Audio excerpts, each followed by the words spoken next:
parler avec le secrétaire général de la Croix-Rouge libanaise, Georges Ketanim. Je vous remercie beaucoup, monsieur, d'être avec nous aujourd'hui. C'est vrai qu'on commence à avoir des images d'exode, en tous les cas des images de personnes qui ont dû quitter très précipitamment leurs habitations ces derniers jours. Quelle est son ampleur au moment où nous parlons? Oui, bonjour. Comme vous savez, nous sommes dans une situation depuis lundi passé. Il y a eu des déplacés qui ont quitté le sud et la Bekaa, dans la région de la Bekaa. Et depuis 2 jours, il y avait plus que de 200 000 à 300 000 qui ont quitté la banlieue du sud. Avec un masse des déplacés qui ont quitté leur maison et qui ont besoin beaucoup des aides alimentaires, hygiène, produits d'hygiène, des couvertures, des matelas et autres choses. Nous essayons avec le comité national du Grand Sérail du Premier ministre, du cabinet du Premier ministre, de les aider. Premièrement, la Croix-Rouge libanaise répond aux appels d'urgence de transport des blessés, des cadavres, des martyrs et des malades de la zone bleue, ligne bleue, en coordination avec la FUNUL, le CICR, la Fédération internationale de la Croix-Rouge et du Croissant-Rouge, et ensuite avec toutes les autorités, les ministères concernés éducation, intérieur et les autres. La question, c'est une question d'avoir des maisons, de voir des loyers, de voir pour aider le logement, pour aider ces personnes qui sont sur les routes. Il y a un grand nombre de personnes qui ont quitté sans rien. Il y a un comité, une cellule de crise qui essaie d'aider, d'ouvrir des écoles, des emplacements pour les aider.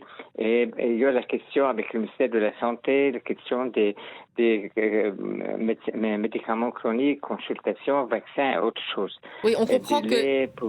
qu'effectivement, ça génère beaucoup de préoccupations. Il faut pouvoir héberger ce flux important en très peu de temps de personnes. Il y a 1 an et demi, ce sont les lieux de culte, les écoles, vous le disiez, qui avaient servi d'abri notamment. Et puis effectivement, il y a la question de pouvoir, sur le plan médical, apporter le soutien à toutes les personnes qui en ont besoin. La France a d'ailleurs annoncé qu'elle viendrait apporter son aide. Quels sont les besoins les plus urgents pour vous aujourd'hui? Les besoins, c'est premièrement la santé, les médicaments, les produits d'hygiène, les matelas, les couvertures, l'eau potable et autres choses. C'est le colis familiaux, colis alimentaires, produits d'hygiène.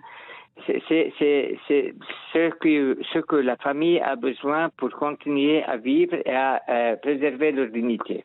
On comprend qu'il y a une situation vraiment d'autant plus difficile que, je le disais, il y a 1 an et demi, on avait assisté à un déplacement massif de population qui venait s'ajouter déjà à une situation qui avait été compliquée entre 2023 et 2024. Il y a aussi, on le disait dans nos journaux, des réfugiés qui arrivent de Syrie, au Liban. On comprend que le pays va se trouver sous pression ces prochains jours et prochaines semaines. Tout à fait, tout à fait. Vous devez répondre aux déplacés. Au niveau interne, vous avez des réfugiés syriens, donc vous devez les aider. Au niveau de la santé, des transports, des évacuations, de la banque du sang, de santé primaire. Je ne parle pas de santé secondaire et tertiaire. Ensuite, au niveau de relief, de résilience de produits alimentaires, produits d'hygiène, et surtout le support psychologique. Et avec la restauration des liens familiaux et tout ça, nous sommes en état d'alerte parce que nous avons d'expérience, comme vous avez parlé depuis longtemps, nous avons cette expérience et dernièrement de 2023-2024, nous continuons à faire une évaluation, à se préparer, mais nous essayons chaque ONG ou chaque institution ou le gouvernement essaie de faire un plan d'action et d'exécuter ce plan et de se compléter de façon à faire une bonne coordination, mais c'est pas facile. C'est pas facile au niveau de financement. Et c'est pour cela qu'on essaie de faire un appel avec le CICR et la FEDE pour essayer d'avoir un système d'aide rapide. Ensuite, d'avoir une préparation pour le conflit, pour être prêt à répondre au plan d'action. Notre correspondant nous parlait de la solidarité qui s'organise depuis plusieurs jours. C'est une tradition forte au Liban. Oui, oui, c'est sûr. C'est sûr, parce que pour nous, la solidarité, comme vous savez, la famille est très attachée et nous essayons de se coordonner de façon à les aider. Mais vraiment, il y a besoin des aides très importantes. Et c'est la question de préserver la dignité, question de protection de ces familles et protection de notre mission. Ce qui préoccupe aussi, ce sont ces ordres d'évacuation israéliens qui ne sont pas toujours respectés. On l'a vu il y a 2 jours. Vous essayez d'héberger ces populations déplacées, mais on se demande si elles vont être en sécurité.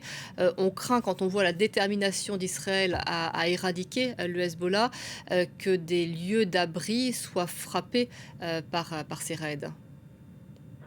Nous essayons de faire tout le contact nécessaire avec la mission permanente, avec toutes les autorités et surtout les ambassadeurs pour essayer d'avoir un accès, un corridor humanitaire pour aider et sauver la vie, comme j'ai dit, de façon à protéger notre mission et à donner un espoir à la communauté. C'est ça ce qui est nécessaire.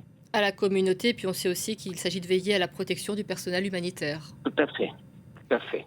Je vous remercie beaucoup, Georges Ketané. Vous êtes secrétaire général de la Croix-Rouge libanaise. Je vous remercie beaucoup nous avoir permis de faire un point sur la situation humanitaire au Liban, alors que les Libanais font face à ces frappes israéliennes intenses depuis quelques jours.